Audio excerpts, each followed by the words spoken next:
All right, Joe, I'm giving myself a challenge here. I'm going to interview somebody about breaking into the business who literally wrote a book about how he broke into the business. And your book allows me to say a word I've never said on this show. Lucky bastard. My life, my dad, and the things I'm not allowed to say on TV. So welcome to the program. You got to live a little. Bastard is not a bad word, I don't think, in today's 2025 life. Maybe it is, but let's say this. I won't be using it on any games anytime soon. So probably smart. Look at that bastard. No, I won't. That doesn't seem like it fits.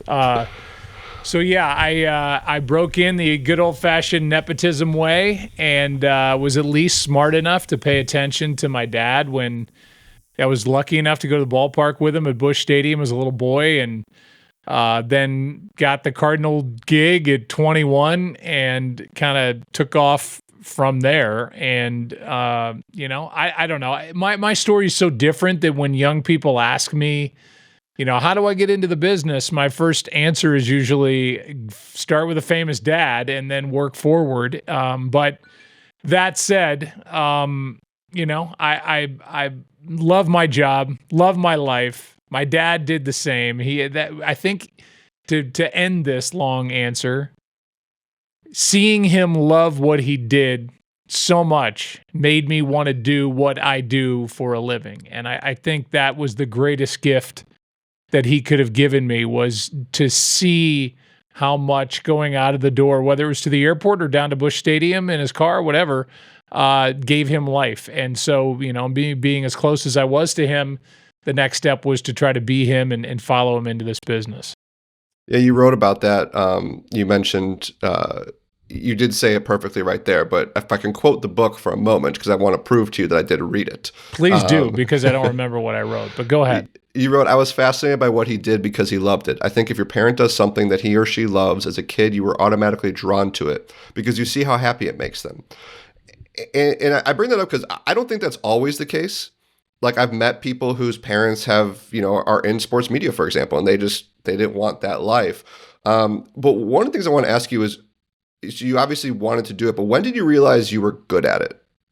That you could do it? Yeah, I mean, maybe could do it. I don't know that I'll ever allow myself to feel like I'm good at it. I think because of all the nepotism stuff and because of how I started and the breaks I got, I will always kind of have that imposter syndrome, whether I was 27 doing a World Series in the Bronx or, I'm standing in the booth in Chicago on opening night on a Monday night when they take on the Vikings. I think I'll always kind of strive to be better than I am. But I think I knew I could when word trickled back to me from the frontier about my dad having friends of his listen to my tapes that I was putting together in Louisville the 2 years I was doing the minor leagues. I didn't feel like I was out of my depth. I felt like I could do it.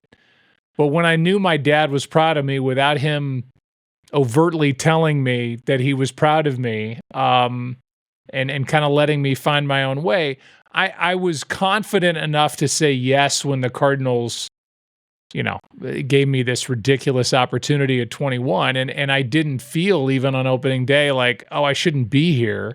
I was scared, I was nervous, but I knew I could do it in the back of my head, mainly because I had been around it my entire life. It was second nature to me to see something, kind of ingest that, and then spit something out of my mouth in close to real time. It just was natural to me. And again, a gift I got from my dad. So you got the job at Louisville when you're still in college, and I promise this podcast is not going to be me just quoting your book, because if I did, I'd have to start getting royalties, of course. Well, the good thing is it's not available anywhere, so we're not plugging anything that people can go buy. I guess they could on, like a audiobook or the electronic version, but as far as a hard copy, that's gone. Hey, when I see you Soldier Field, I expect $6.99 for the Kindle purchase. Okay, good. Yeah, I'll round up. I'll give you 7. So you did have a line in there about being in Louisville. You said, "It is also when I learned I really wanted to do this for a living. I loved it. The money didn't matter. I wasn't worried about who was listening to minor league baseball. I rode a lot of buses and stayed in a lot of cheap motels. It was like Bull Durham, except Susan Sarandon did not read poetry to me." Uh, Great line. When you think back to those 2 years in Louisville, what's maybe a moment or some moments that really resonate as like you just kind of continue to fall in love with this profession? Yeah, it makes me think of what my dad did say, and I promise I'm not going to reference my dad the entire time, but he did tell people, this is when we'll find out if Joe really likes broadcasting, if it's in his nature like he thinks, and like my dad thought it was. Because it wasn't the glamorous life of getting on Cardinal team charters and staying at a Ritz-Carlton. It was get on a bus, get on a commercial flight. I was also the traveling secretary when I was 19, and handing meal money to Leon Durham and these veterans that had been in the big leagues forever. Terry Francona was on our team back in '89. So I think our equipment failing in a game in Louisville, and Jim Kelch and Jim was my broadcast partner, and awesome because he welcomed me. Thankfully, he was a fan of my dad, so I think it would have been completely insane of him to just shun me as I was getting this plum opportunity. But he and I ripping wires out of the back of our mixer and trying to figure out a way to get back on the air, and realizing it wasn't too much more complicated than like 2 Dixie cups and a string when we were at AAA, and the lifestyle of being in those buses and listening to minor league players talk about the same things that big league players talked about, and realizing that they're all just big kids. And I was a kid, and in many cases I was the same age as the guys that were playing on the AAA team. Just loving being around it and being like, man, there's no play. College was fun, but I was always kind of playing in more depth than my age because I was always around my dad. So I preferred being out of college, away from the frat junk and doing all the keg parties. I wanted to work. I wanted to go to work. I wanted to broadcast games, and I wanted to be around players and learn about the game. And so I was sad going back to college when most people can't wait to get out of the house or can't wait to get away from their summer job. I was depressed. I'm like, I got to go back and go to math class and go to whatever the heck I was taking. It's why I left school early, and why I just kind of went on my merry way as a working stiff.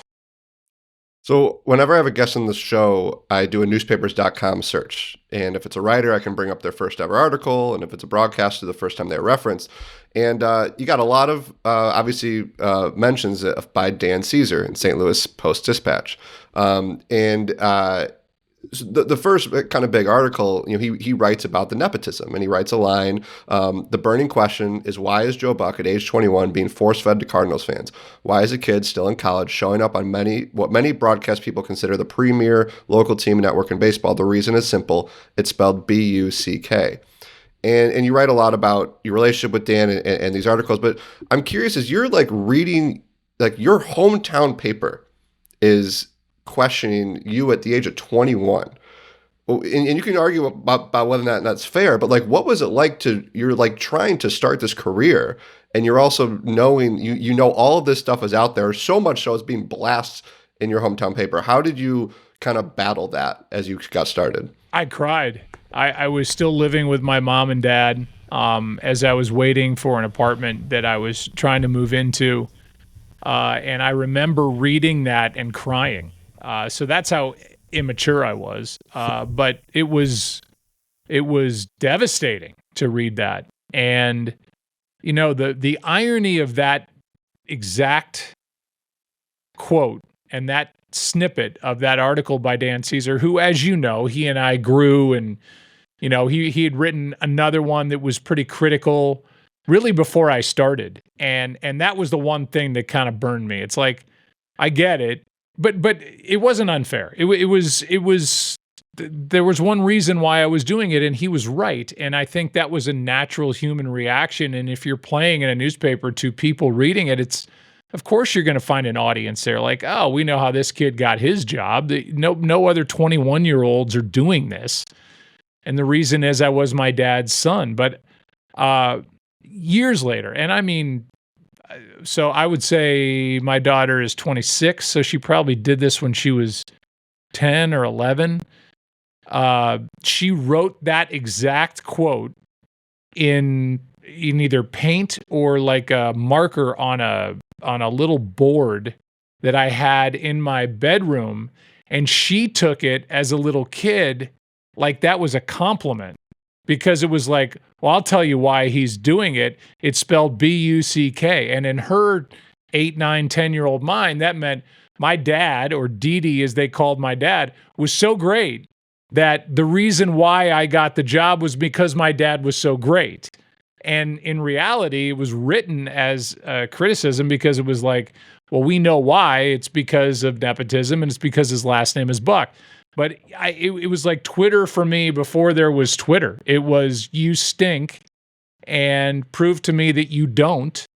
And eventually, with Dan and I, he called me at KMOX Radio one day after he'd written another one that was similar to that.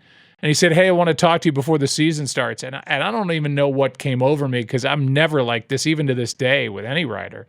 I said, Dan, I give you permission to write whatever you can make up my quotes. Do it. I said, you've given me no chance to broadcast before you're ripping me to shreds. Do whatever you want. And he said, well, what do you mean? I said, obviously what you've been writing has been really critical of me before I've done a game. Just make it up. And then he eventually took me to lunch. We got along, and we're very good friends, as much as we can be at this point. But it was funny. It's funny you read that line, because to my daughter, that was a great compliment. And to me, as a 21-year-old, it made me cry. I want to, one more thing on the nepotism part, because you're not the first person on the show whose parent was in sports media, and you're not going to be the last. But your dad had a line in that story. Not if my kids have anything to say about it. There you go. Right, go ahead. Your dad had a line in that story that really resonated, and it was, he said, once you get a job, keeping it is another thing. You have to live on your abilities once that door has been opened. That's what your dad said.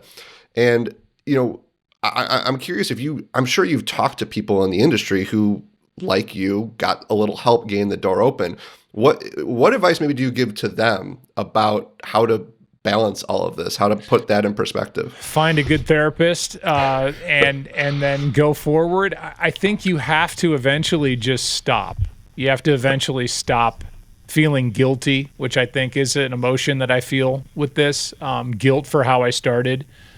But, I'm 56. That we're talking about something that happened when I was 21. And then Fox drops out of the sky. They get the NFL. I'm standing at Soldier Field, opening day, 1994, Bears, Buccaneers, not knowing what the heck I'm doing. And then going, then Fox gets baseball, and that's what I had been doing. So it made more sense for me to at least be considered for that top job. And then Pat and John leave. And so you have to take stock of what what I've been able to do, and to anybody else balancing this stuff. You're there, and now it's time to go to work. How you got there doesn't really matter. If you're good, you're going to stay, and if you're not, they're going to flush you out, maybe quicker than might have happened otherwise if you weren't somebody's kid. I think the spotlight burns a little brighter when you're Jack Buck's kid, or Marty Brenneman's kid, or Marv Albert's kid, or on down the line. I think people are like, okay, yeah, let's hear how this guy is. He doesn't sound at all like his dad. This guy stinks. His dad's in the Hall of Fame.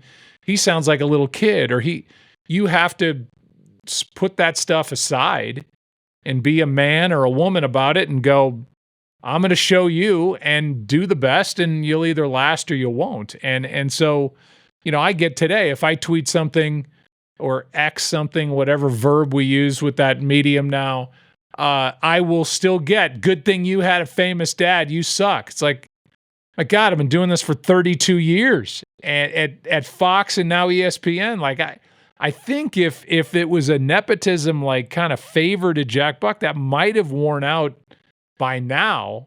But, you have to be an adult about it, realize that's kind of how people are, and then go about doing the best job you can. And time will tell if you're any good. And if you are, I believe you're going to have a job, whether it's with wherever you are right now or eventually someplace else. You mentioned first NFL game, Soldier Field. What did you do to show Fox that you could do football before you did football? How did you get them examples? Well, I had to audition.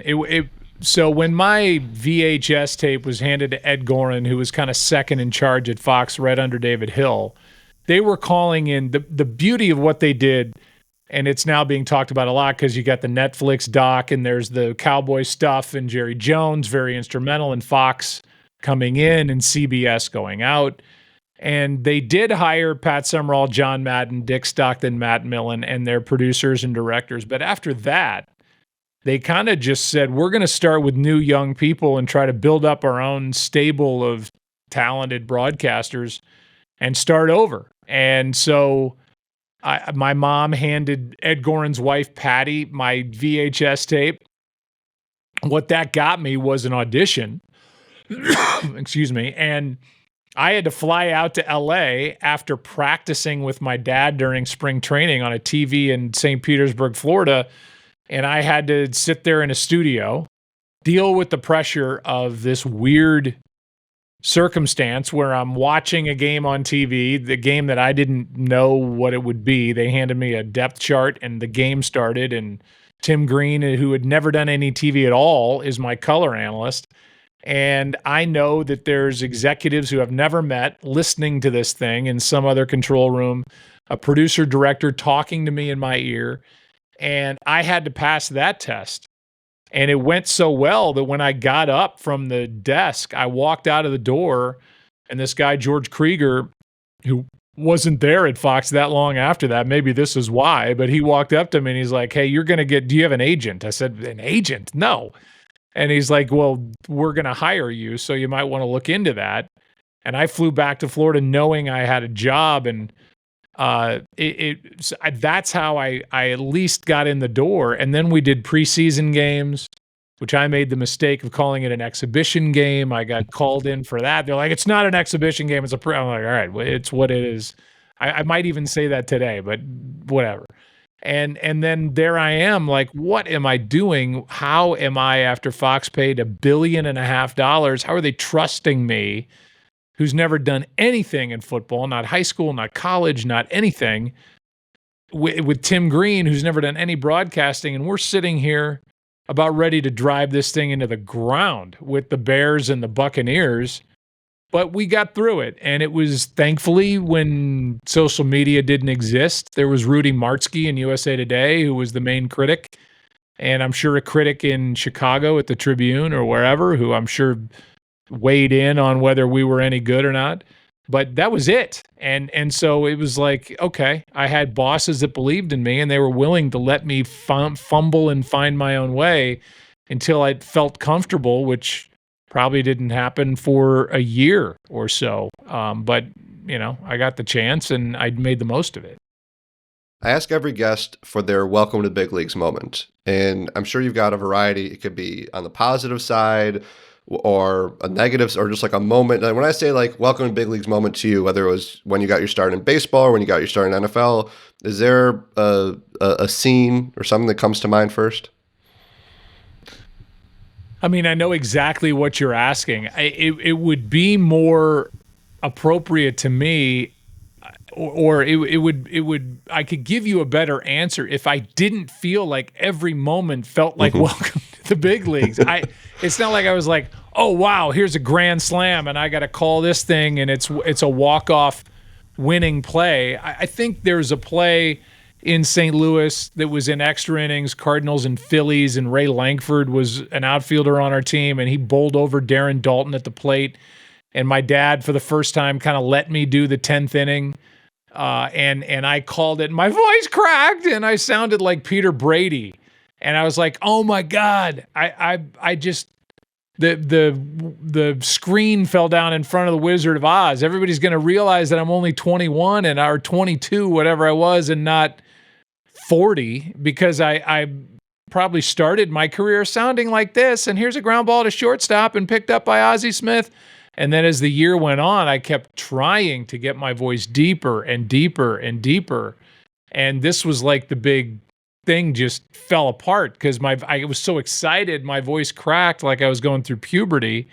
And that was embarrassing. And it was like, well, you got to live with it. I mean, there's nothing that we do that, whether it's Randy Moss mooning a crowd in Green Bay or Mark McGuire's 60-second home run, whatever it is, you got to be willing to stick your chin out and know that you got to live with whatever comes out of your mouth. There's no delete button. And, you know, if I had a delete button, I would have deleted that call and started over, but it's there. It's raw and probably good, but at the time it was embarrassing. And so, you know, I felt, Kevin, like it was welcome to the big leagues every time I opened my mouth, and probably still do to some degree. So Joe Buck today, 2025, and Joe Buck, we'll even go back to Louisville.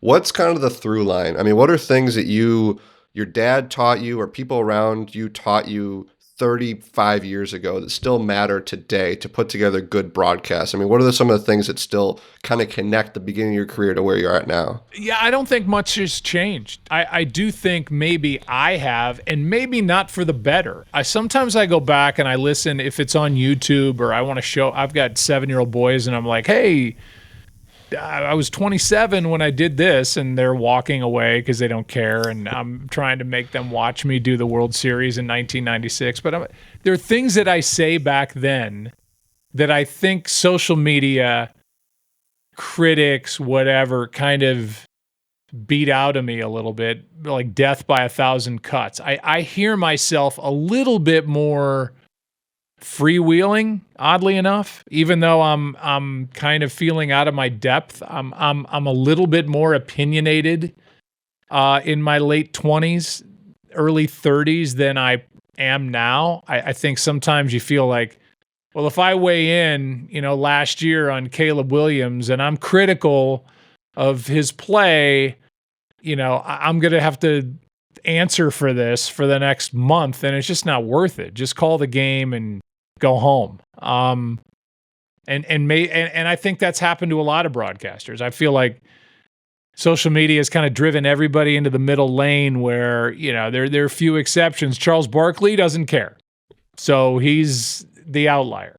But most everybody, even the ones that say they don't care about reaction, are lying. And so I think the through line is enjoying what I'm doing, trying never to call the game like I believe anybody is tuned in to listen to me, which is what my dad said. You know, broadcast accordingly. If you get hit by a bus going into the stadium, they're still going to play.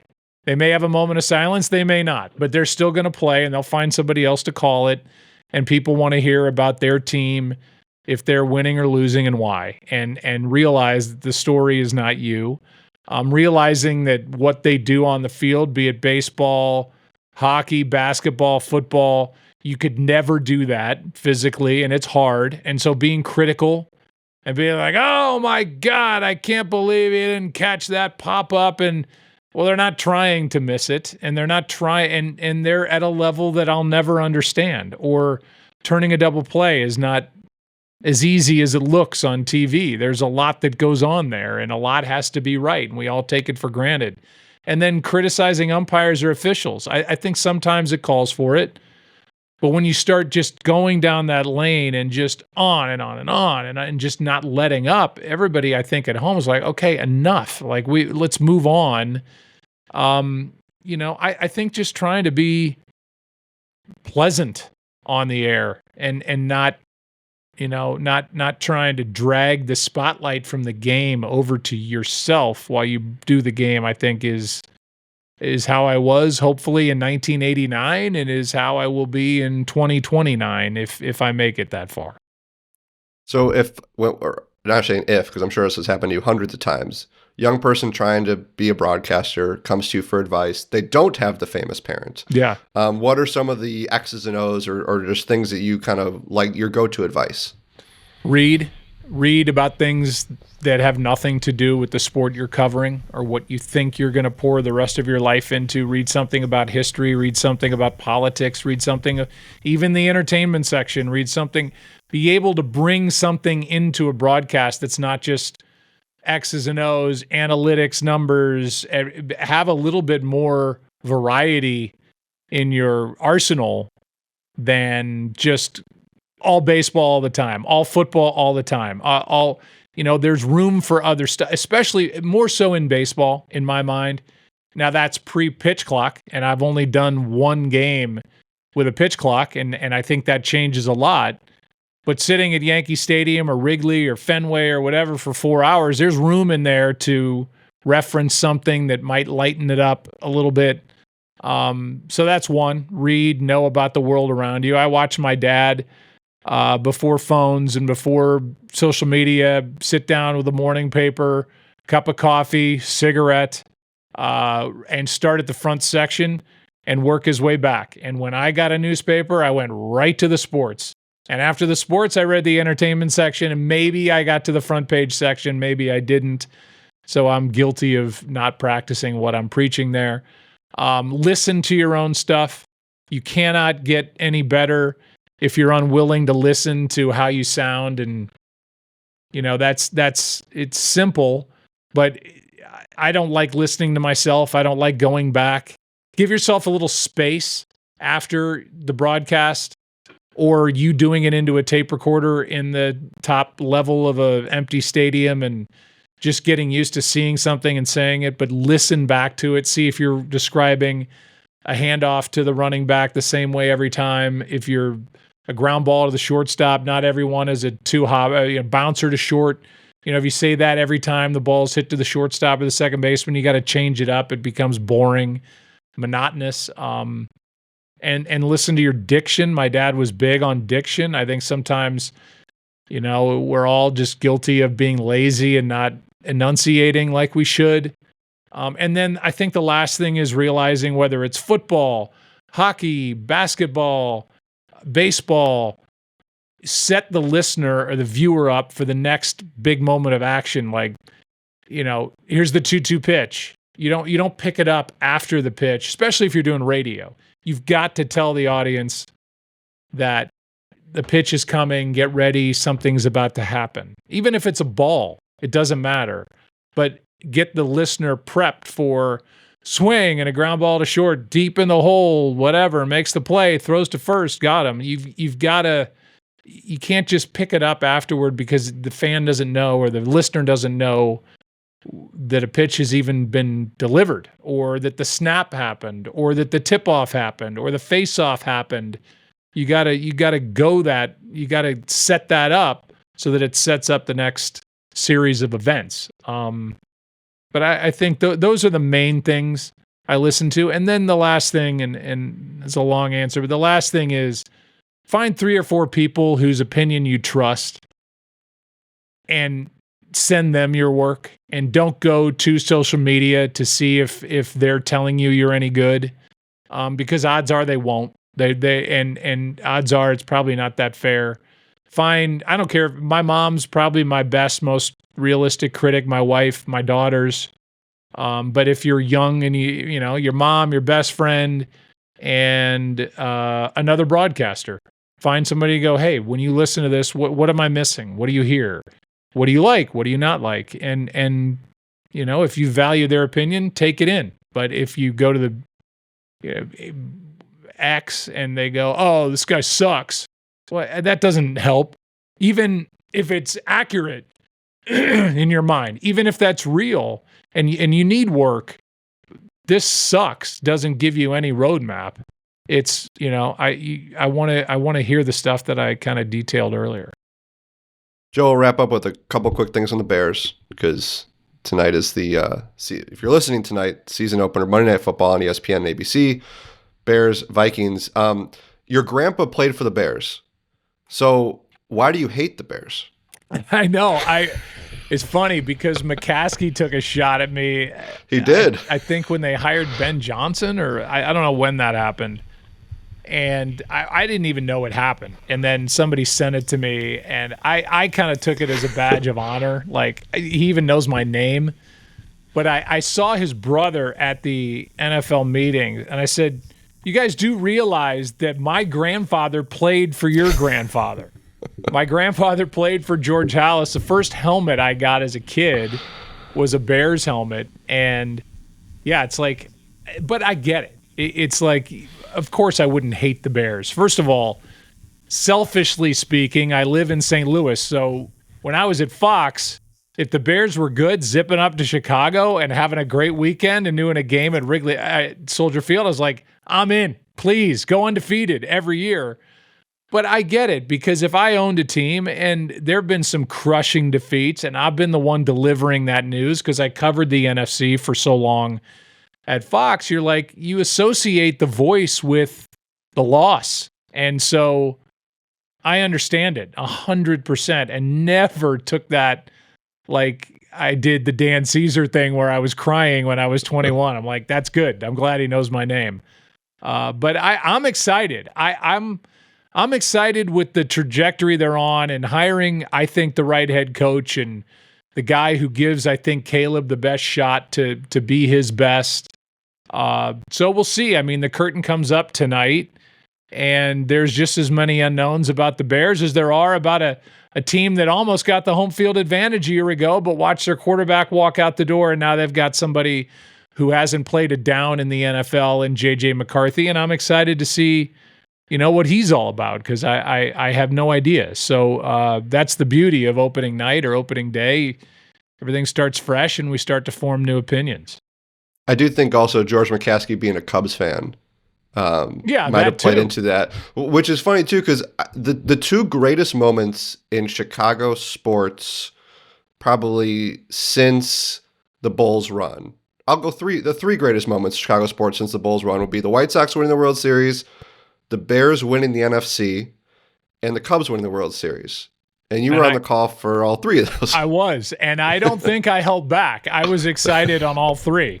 But, when the baseball thing, I think, has colored a lot of my career, because when you do national baseball, you do baseball in a way that fans don't hear every day, which is, if you're a Cubs fan and fill in the blank, I can't even reference a Cubs guy right now, but say last year Bellinger hits a home run.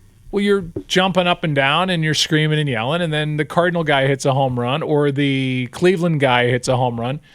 Well, if you're doing the game for Chicago, it's like, swing and a fly ball in the left. That's going to carry out, and now Cleveland leads 3-2 because you're rooting along with everybody watching. Then I show up and everybody cares even more. I'm like, fly ball in the left field, it's gone, and now Cleveland leads 3-2.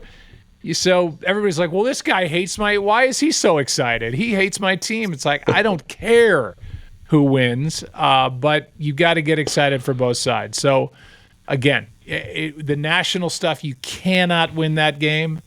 And the more you ignore it and kind of laugh at it, the better off your life will be. So that would be my advice to anybody trying that stuff out for the first time. Well, Joe Buck, if you're listening to this tonight, you're going to hear Joe be the voice of the beginning of the Ben Johnson era in Chicago and Caleb Williams' second season against the Vikings on Monday Night Football. Joe, this has been a thrill. Thank you so much for taking the time. I really appreciate you coming on and telling our listeners how you broke in. Yeah, my pleasure. Kyle Tucker, there's a 2025 Chicago Cub. See, Joe doesn't hate the Cubs. Yeah, no, I watch every game with Boog and Deshays. Anyway, Kevin, thanks.